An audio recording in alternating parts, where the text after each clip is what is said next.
Hi friends. അപ്പോൾ കഴിഞ്ഞ video നിങ്ങൾക്ക് മനസ്സിലായിട്ടാണ് ഞങ്ങളിപ്പോൾ രാമേശ്വരത്താണെന്നുള്ളത്. ഇന്നലെയാണ് ഞങ്ങളിവിടെ എത്തിയത്. ഇന്ന് രാവിലെ ഇവിടുത്തെ കുറച്ച് പരിപാടികളൊക്കെ കഴിഞ്ഞ് ഞങ്ങൾ അമ്പലത്തിലെ ദർശനത്തിന് വേണ്ടി പോവുകയാണ് കേട്ടോ.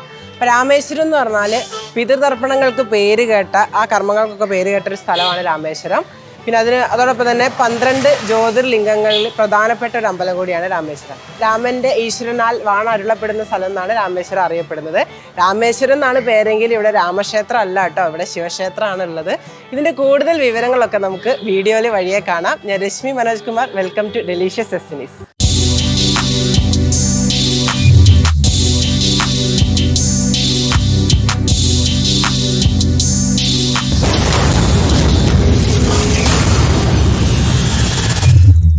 ഇപ്പം ഞങ്ങളുള്ളത് രാമേശ്വരത്തിൻ്റെ വടക്കേ നടയിലാണ് കേട്ടോ. ഇതിൽ കൂടെയാണ് ഇവിടുത്തെ മെയിൻ ആയിട്ടുള്ള ബാത്തിങ് പോയിന്റ് എന്ന് പറയും. അതെന്ന് പറഞ്ഞാൽ പുണ്യസ്നാനങ്ങളാണ്. ഇവിടെ ഒരുപാട് തീർത്ഥക്കുളങ്ങളുണ്ട്. ആ തീർത്ഥക്കുളങ്ങളിൽ നിന്നുള്ള പുണ്യസ്നാനങ്ങളിലേക്ക് പോകുന്ന എൻട്രൻസ് ഇവിടെയാണുള്ളത്. പിന്നെ രാമേശ്വരത്തിൻ്റെ മറ്റൊരു പ്രത്യേകത എന്ന് പറഞ്ഞിട്ടുണ്ടെങ്കിൽ ഇന്ത്യയിലെ ഹിന്ദു മിത്തോളജി പ്രകാരം ഇന്ത്യയിലെ 4 ദിവ്യ സ്ഥാനങ്ങളുണ്ട്. അതിലൊന്നാണ് രാമേശ്വരം. അതിൽ നോർത്തിലുള്ളത് ബദ്രീനാഥും, കിഴക്ക് ഭാഗത്തുള്ളത് പുരി ജഗന്നാഥ ക്ഷേത്രവും, പടിഞ്ഞാറ് ഭാഗത്ത് ദ്വാരകയും, തെക്ക് ഭാഗത്ത് നമ്മുടെ രാമേശ്വരമാണുള്ളത്. അപ്പോൾ ഈ രാമേശ്വരത്താണ് ഞങ്ങളുള്ളത്. രാമേശ്വരത്തെ ആണ് ശിവലിംഗ പ്രതിഷ്ഠയുള്ളത്. രാമേശ്വരത്തെക്കുറിച്ച് ഞാൻ നേരത്തെ പറഞ്ഞല്ലോ, ഇവിടെ മെയിനായിട്ടുള്ള കർമ്മങ്ങൾ എന്ന് പറഞ്ഞാൽ നമ്മൾ പിതൃതർപ്പണ കർമ്മങ്ങൾക്ക് വേണ്ടിയിട്ടാണ് ഇവിടെ വരാറുള്ളത്. ഞങ്ങളിപ്പോൾ വന്നതും അതിനു വേണ്ടി തന്നെയാണ്. മനുവേട്ടൻ്റെ അമ്മയുടെ ശേഷക്രിയകൾ ചെയ്യാൻ വേണ്ടിയിട്ടായിരുന്നു വന്നത്. നമ്മൾ മരിച്ചിട്ട് കുറച്ച് വർഷമായി, എന്നാൽ ആ ഒരു കർമ്മം കൂടെ ബാക്കിയുണ്ടായിരുന്നു. അതിനുവേണ്ടി ഞങ്ങൾ വന്നത്. അപ്പോൾ ആ കർമ്മങ്ങളൊക്കെ ഞങ്ങൾ രാവിലെ ചെയ്തു. രാവിലെ പോയിട്ട് ഇവിടെ കടൽ തീരമുണ്ട്, അതിനടുത്ത് പോയിട്ട് ഞങ്ങളതൊക്കെ ചെയ്തു. അപ്പോൾ അതിൻ്റെ ഡീറ്റെയിൽസ് നിങ്ങളൊന്ന് പോയിട്ട് കണ്ടുവരും.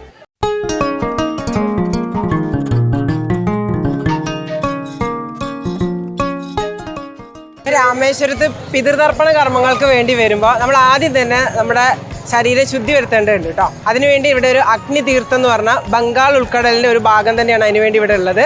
അപ്പോൾ അവിടെ പോയിട്ടാണ് നമ്മൾ ഈ ഒരു ശുദ്ധി വരുത്തുന്നത്. അതിന് ശേഷമാണ് ആ കർമ്മങ്ങൾ ചെയ്യുക. അപ്പോൾ ആ കർമ്മങ്ങൾ ചെയ്യാനും ഒക്കെ വളരെ അടുത്ത് തന്നെ നമുക്ക് കിട്ടാൻ വേണ്ടിയിട്ട് ഞങ്ങൾ റൂം എടുത്തേക്കുന്നത് ഇതിൻ്റെ ഏറ്റവും അടുത്തുള്ള ഒരു ഹോട്ടലിലാണ്. ഹോട്ടൽ പാർക്ക് പ്ലാസയിലാണ് ഞങ്ങൾ റൂം എടുത്തേക്കുന്നത്. നിങ്ങൾ ആ റൂമിൻ്റെ ഫെസിലിറ്റീസ് എന്ന് പറഞ്ഞാൽ അവിടെ വണ്ടി പാർക്ക് ചെയ്യാനൊക്കെയുള്ള സൗകര്യമുണ്ട്. പിന്നെ റൂം എന്ന് പറഞ്ഞാൽ സ്റ്റേക്ക് വേണ്ടിയിട്ട് മാത്രമാണ് പ്രിഫറൻസ് കൊടുക്കുന്നത്.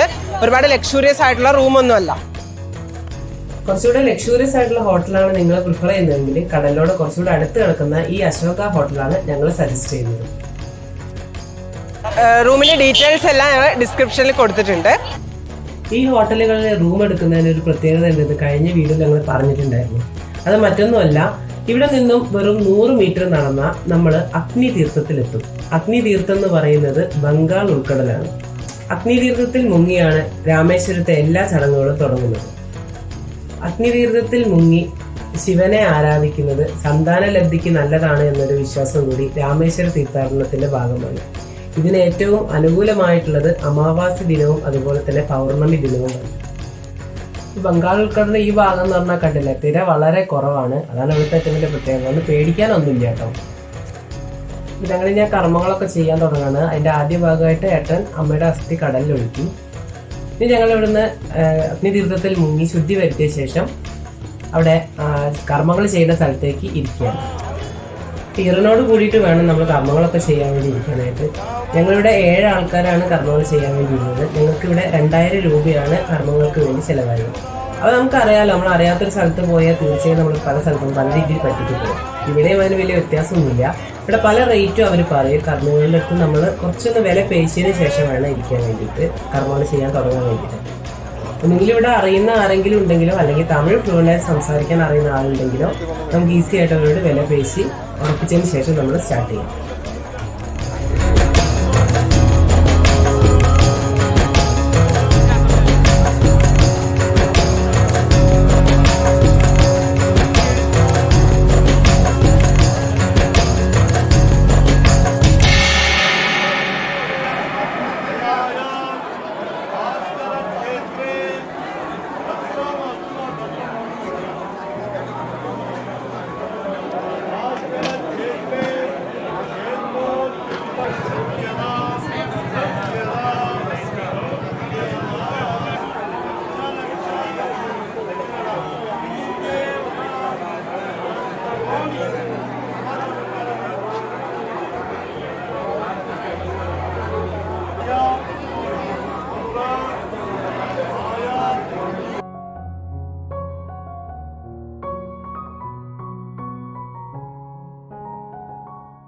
നമ്മൾ ശ്രദ്ധിക്കേണ്ട മറ്റു കാര്യം എന്ന് പറഞ്ഞാൽ ഇവിടെ നമുക്കൊരു 22ഓളം തീർത്ഥക്കുളങ്ങളിൽ നിന്ന് ശുദ്ധി വരുത്തുന്ന ഒരു ചടങ്ങുണ്ട്. അപ്പം അതിന് വേണ്ടിയിട്ട് നമ്മൾ ഇവിടെ ഈ സ്ഥലത്ത് തന്നെ റൂം എടുത്താൽ നമുക്ക് അതിനുള്ള സൗകര്യമുണ്ട്. കാരണം ഇവിടെ എല്ലാം പോയി കവർ ചെയ്ത് നമ്മൾ തിരിച്ച് റൂമിൽ വന്ന് ഒന്ന് ഫ്രഷ് ആയിട്ട് നമുക്ക് അമ്പലത്തിലേക്ക് വരാനുള്ള സൗകര്യം കൂടി ഉണ്ട് അവിടെ റൂം എടുത്തിട്ടുണ്ടെങ്കിൽ. അപ്പോൾ ആ തീർത്ഥക്കുളങ്ങൾ എന്ന് പറഞ്ഞാൽ 22ഓളം തീർത്ഥക്കുളങ്ങൾ വരും. അതിനുവേണ്ടി നമ്മൾ സെപ്പറേറ്റ് ടിക്കറ്റ് എടുക്കേണ്ടതുണ്ട്. പക്ഷെ നമുക്കിവിടെ അറിയുന്ന ഒരാൾ കൂടെ ഉണ്ടെങ്കിൽ നമുക്ക് ഈ കാര്യങ്ങളൊക്കെ വളരെ സ്മൂത്തായിട്ട് ചെയ്യാൻ പറ്റും. അപ്പോൾ ഞങ്ങൾക്ക് ഗൈഡായിട്ട് വന്ന ആളുടെ നമ്പറും ഡീറ്റെയിൽസും കൂടെ ഞങ്ങൾ ഇതിൻ്റെ കൂടെ ഡിസ്ക്രിപ്ഷനിൽ കൊടുക്കുന്നുണ്ട്. അത് നോക്കി നിങ്ങൾ അവരെ വിളിച്ചിട്ട് വരികയാണെങ്കിൽ തീർച്ചയായിട്ടും നിങ്ങൾക്ക് വളരെ സൗകര്യപ്രദമായിട്ട് ഈ രാമേശ്വരത്തെ തീർത്ഥക്കുളങ്ങളെല്ലാം സന്ദർശിക്കുക. അവിടുന്ന് കുളിച്ച് ശുദ്ധി വരുത്തിയതിന് ശേഷം അമ്പലത്തിൽ തൊഴാനുള്ളൊരു അവസരം കൂടി നിങ്ങൾക്ക് കിട്ടുന്നതായിരിക്കും. അങ്ങനെ ഞങ്ങൾ അഗ്നിതീർത്ഥത്തിൽ മുങ്ങി ഈറനോട് കൂടി കർമ്മങ്ങളും കഴിഞ്ഞതിന് ശേഷം അമ്പലത്തിലേക്ക് നേരെ പോവാണ് കേട്ടോ. ആ അമ്പലത്തിനുള്ളിൽ ഒരു 22ഓളം തീർത്ഥ സ്നാനങ്ങൾ ചെയ്യാനുണ്ട്. അതിന് നമ്മൾ ഈറനോട് കൂടി തന്നെ പോകണം. ഈ 22 എന്ന നമ്പറിന് ഒരു പ്രത്യേകത ഉണ്ട്. ശ്രീരാമന്റെ ആവനാഴിയിലെ അമ്പുകളുടെ എണ്ണമാണ് ഈ 22 എന്ന് സൂചിപ്പിക്കുന്നത്. പിന്നെ 22 തീർത്ഥ സ്നാനങ്ങൾ കഴിഞ്ഞ് നമ്മൾ ദർശനം നടത്തണമെങ്കിൽ നമ്മൾ ഈറനോട് കൂടി പറ്റില്ല. അത് നമ്മൾ ഡ്രസ്സ് ചേഞ്ച് ചെയ്യാനേ വേണം. പക്ഷെ ഞങ്ങൾ ഇവിടെ റൂം എടുത്ത സ്ഥലത്താണ് നിങ്ങൾ റൂം എടുക്കുന്നതെങ്കിൽ നമ്മൾ ഡ്രസ്സൊന്നും കൊണ്ടുപോകാതെ തന്നെ ഈ അമ്പലത്തിൽ പോയി തീർത്ഥസ്നാനം കഴിഞ്ഞതിന് ശേഷം റൂമിൽ വന്ന് നമുക്ക് ഡ്രസ്സ് ചേഞ്ച് ചെയ്തതിന് ശേഷം ഭഗവാന്റെ അടുത്ത് പോകാനുള്ളൊരു സൗകര്യം കൂടിയുണ്ട്. അല്ലെങ്കിൽ നമ്മൾ ഈ പോകുന്ന സ്ഥലങ്ങളിലൊക്കെ നമ്മൾ ചേഞ്ച് ചെയ്യാനുള്ള ഡ്രസ്സും കൊണ്ട് നടക്കണം. പിന്നെ അത് മാറ്റാനുള്ള സ്ഥലവും നോക്കി നടക്കണം. ഈ ഒരു സ്ഥലത്ത് റൂം എടുക്കുന്നതിന്റെ പ്രത്യേകത തന്നെ ഇതാണ്. അപ്പൊ ഇനി നമുക്ക് 22 തീർത്ഥ സ്നാനങ്ങൾ ചെയ്യാം. ആളൊരാൾക്ക് 25 രൂപയാണ് 22 തീർത്ഥക്കുളങ്ങളിലും സ്നാനം ചെയ്യാൻ വേണ്ടി ഇവിടെ ഈടാക്കുന്നത്. ഇതുപോലുള്ള ടാങ്കുകളായിട്ടും കിണറുകളായിട്ടാണ് ഈ 22 തീർത്ഥങ്ങൾ നമ്മുടെ അമ്പലത്തിനകത്തുള്ളത്. ഈ തീർത്ഥങ്ങളിൽ സ്നാനം ചെയ്യാൻ വേണ്ടിയിട്ട് ഒന്നുകിൽ അമ്പലം നിയോഗിച്ച ഇതുപോലുള്ള ആൾക്കാർ അവിടെ തൊട്ടിയും കയറുമായി നിൽക്കുന്നുണ്ടാവും, അല്ലെങ്കിൽ നമ്മൾ പൈസ കൊടുത്ത് ഏർപ്പാടാക്കുന്ന ഗൈഡുമാരും ഇതേമാതിരി തൊട്ടിയും കയറും കൊണ്ടുവന്ന് 22 തീർത്ഥക്കുളന്നും ഇതേപോലെ നമ്മളെ സ്നാനം ചെയ്യിക്കുകയാണ് ഇവിടെ ചെയ്യുക. വേറെ ഒരു അമ്പലത്തിൽ പോയാലും കിട്ടാത്ത ഒരു പ്രതീതിയാണ് ഈ 22 സ്നാനഘട്ടങ്ങളിലും നമുക്ക് തീർത്ഥസ്നാനം ചെയ്തു കഴിഞ്ഞാൽ ഉണ്ടാവുക. അതൊരു കിഡിലൻ എക്സ്പീരിയൻസ് ആണ്. ഏകദേശം 1 മണിക്കൂർ സമയം നമുക്ക് 22 ഈ സ്നാനഘട്ടങ്ങളിൽ തീർത്ഥസ്നാനം ചെയ്യാൻ വേണ്ടി കൺസ്യൂം ആവും. അപ്പം ഞങ്ങൾ കിഴക്കേ നടയിലെത്തി. ഇനി ഞങ്ങൾ ഉള്ളിലേക്ക് കയറാൻ പോവാണ്. ഈ അമ്പലത്തിൻ്റെ ഉള്ളിലേക്ക് മൊബൈലോ ക്യാമറയോ ഒരു ഇലക്ട്രോണിക് ഡിവൈസുകളും കയറ്റില്ല. ആ ഒരു കാര്യം കൂടി നിങ്ങൾ പ്രത്യേകം ശ്രദ്ധിക്കാം. അപ്പോൾ ഞങ്ങളിപ്പോൾ രാമേശ്വരം അമ്പലത്തിൻ്റെ ഉള്ളിലൊക്കെ കയറി നമ്മുടെ പ്രസിദ്ധമായ ഇടനാഴിയൊക്കെ കണ്ട് തിരിച്ചിറങ്ങിയതാണ് കേട്ടോ. അപ്പോൾ ഏകദേശം സമയം ഒരു 12:30 ആവാനായി. അപ്പോൾ നിങ്ങൾ ശ്രദ്ധിക്കേണ്ട കാര്യം ചെയ്ത് ഇവിടെ സ്പെഷ്യൽ ദർശനത്തിനുള്ള ഒരു വകുപ്പുണ്ട്.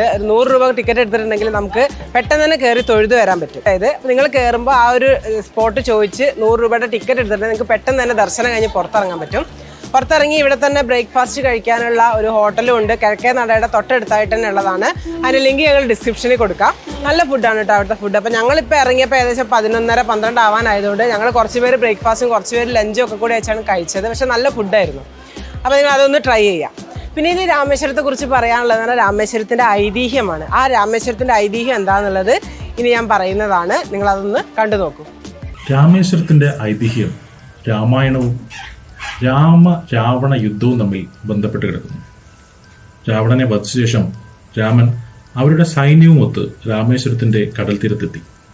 രാവണൻ ഒരു ബ്രാഹ്മണനായതിനാൽ രാവണനെ കൊന്നതുമൂലം രാമന് ഒരു ബ്രഹ്മഹത്യ ദോഷം ഉണ്ടായി എന്നും ഇതിന് പരിഹാരമായി രാമേശ്വരത്ത് ഒരു ശിവലിംഗം സ്ഥാപിക്കണമെന്നും ദോഷം മാറാനുള്ള ആചാരങ്ങൾ നടത്താനും ആചാര്യൻ അഗസ്ത്യൻ രാമനെ ഉപദേശിച്ചു. ശിവലിംഗം കൈലാസത്തിൽ നിന്നും കൊണ്ടുവരാൻ രാമൻ ഹനുമാനോട് പറഞ്ഞു. പക്ഷേ മുഹൂർത്ത സമയം ആയപ്പോൾ ഹനുമാൻ എത്താത്തത് കാരണം സീതാദേവി മണലിൽ ശിവലിംഗം ഉണ്ടാക്കി. രാമൻ അത് പ്രതിഷ്ഠിക്കുകയും ചെയ്തു. അത് കഴിഞ്ഞപ്പോഴേക്കും ഹനുമാൻ 2 വിഗ്രഹവുമായി കൈലാസത്തിൽ നിന്ന് വന്നു. താൻ വരുന്നതിന് മുന്നേ പ്രതിഷ്ഠ നടത്തിയതിനാൽ അദ്ദേഹത്തിന് വലിയ നിരാശയും ദേഷ്യവും ഉണ്ടായി. മണൽ വിഗ്രഹത്തെ അദ്ദേഹം വാനിൽ ചുഴറ്റി മറയ്ക്കാൻ നോക്കി. പരാജയപ്പെട്ടു. ഹനുമാൻ വീണ സ്ഥലത്തെ ഹനുമാൻ കുണ്ട് എന്നാണ് അറിയപ്പെടുന്നത്. അവിടെ അഭയ ആഞ്ജനേയ എന്ന വിഗ്രഹം പ്രതിഷ്ഠിച്ചു. ഹനുമാനെ സമാധാനിപ്പിക്കാൻ ഹനുമാൻ കൊണ്ടുവന്ന വിഗ്രഹത്തെ രാമൻ പ്രതിഷ്ഠിച്ച വിഗ്രഹത്തിന്റെ ഇടതുഭാഗത്ത് പ്രതിഷ്ഠിച്ചു. അതിനെ വിശ്വലിംഗം എന്ന് പേരിട്ടു. ഹനുമാനെ ആശ്വസിപ്പിക്കാൻ വേണ്ടി എല്ലാ പൂജകളും ആദ്യം വിശ്വലിംഗത്തിൽ നടത്തണമെന്നും രാമൻ ഉത്തരവിട്ടു. ഇന്നും അതിവിടെ തുടർന്നു പോകുന്നു. അപ്പോൾ എന്താണ് നമ്മുടെ രാമേശ്വരം, എന്താണ് ഇവിടെ വന്നാൽ നമ്മൾ ചെയ്യേണ്ടത് എന്നുള്ള എല്ലാ കാര്യങ്ങളും ഞങ്ങൾ ഈ വീഡിയോയിൽ പറഞ്ഞിട്ടുണ്ട്. വീഡിയോ നിങ്ങൾക്ക് ഇഷ്ടമായെങ്കിൽ തീർച്ചയായും നിങ്ങൾ ലൈക്ക് ചെയ്യുക, നിങ്ങളുടെ ഫ്രണ്ട്സിലേക്ക് ഇത് ഷെയർ ചെയ്യുക. വളരെയധികം നല്ലൊരു ഇൻഫർമേഷനാണ്. അപ്പോൾ തീർച്ചയായിട്ടും ഇതൊന്ന് ഷെയർ ചെയ്യുകയും ചെയ്യാം. പിന്നെ ചാനൽ സബ്സ്ക്രൈബ് ചെയ്യാതെ കാണുന്നവരുണ്ടെങ്കിൽ തീർച്ചയായും സബ്സ്ക്രൈബ് ചെയ്ത് കാണുകയും ചെയ്യാം. ഇനിയുള്ള വീഡിയോസിൽ ഇതിവിടെ നിന്ന് നമുക്ക് കറങ്ങാൻ പറ്റിയ മറ്റ് ഏരിയാസിനെ കുറിച്ചുള്ള ഡീറ്റെയിൽസ് ആയിരിക്കും ഉണ്ടായിരിക്കുക. അടുത്ത വീഡിയോയുമായി കാണുന്നവരേക്കും ബൈ.